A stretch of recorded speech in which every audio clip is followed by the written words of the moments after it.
Hey, what's up, guys? This is Desert Activities Productions, and today I went to my local Ace hardware place. So basically, I'm looking for a fitting where I can connect the old silicone hose with the new extension that I bought. Alright, guys. So I was looking around, looking for fittings, looking for metal fittings or plastic fittings, and I found a plastic fitting that could Ace work. hardware place. It's not intended to use for oil vapors. However, I believe it's gonna do just the trick. Alright, so as you can see, it's a poly and drain overflow pipe kit. However, what I basically need is that white PVC pipe. Which is 3/4. That looks like it'll fit perfectly inside the silicone rubber hose, as you can see. So we'll see if this works so hopefully out. Otherwise, it works out. Back to square one. So we'll see. Alright, so now I basically need like a clamp that can press and hold down this rubber silicone hose, and this hose measures 3/4. So I remembered in my drawer I have some of these clamps. Gotta find one that can fit 3/4. And I think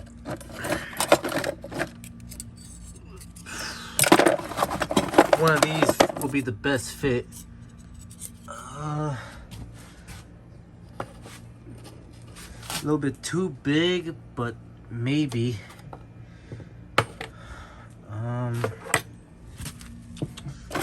Obviously these are too small, and these are for like an intake or a heat pipe. Too small. I think these, we'll try these out. We'll see how far I can tighten them down.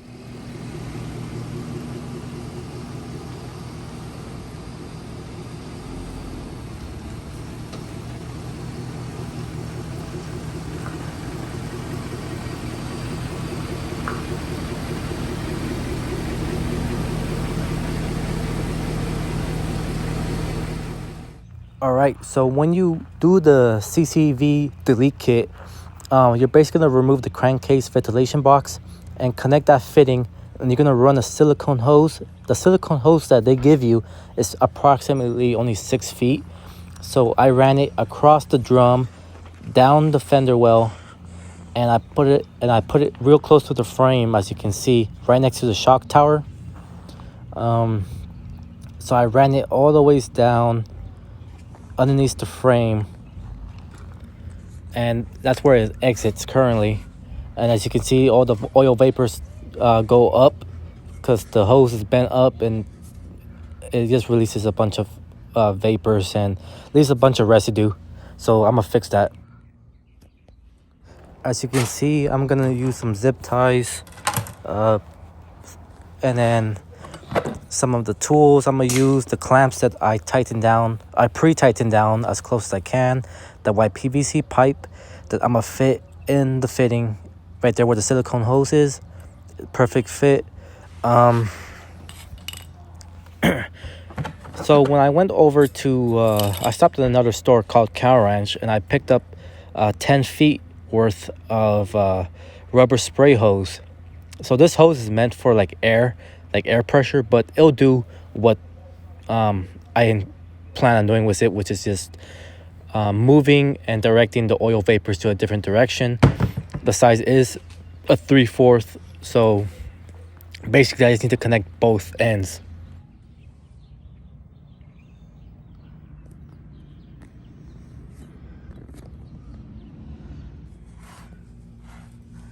As you can see, I already pushed and shoved the plastic white PVC pipe thing, and I clamped it down with the little clamp and tighten it.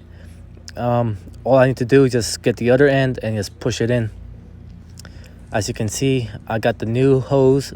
I cut it to only 6 feet, so now all I have to do is just push it as close as I can to meet the other end and just tighten it down.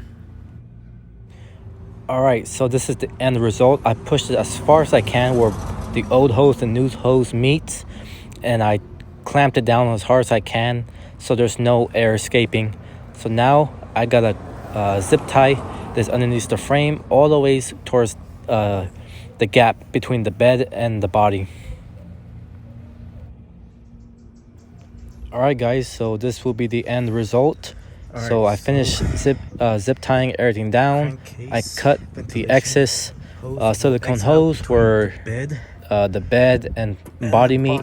So now all the vapors are going to escape between the bed and the body.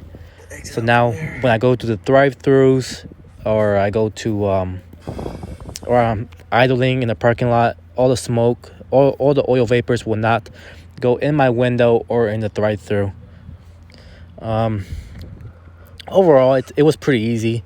You just need to find like the perfect holes where to zip tie everything at, so it won't become loose or gravel, or it won't clip into anything and rip it out.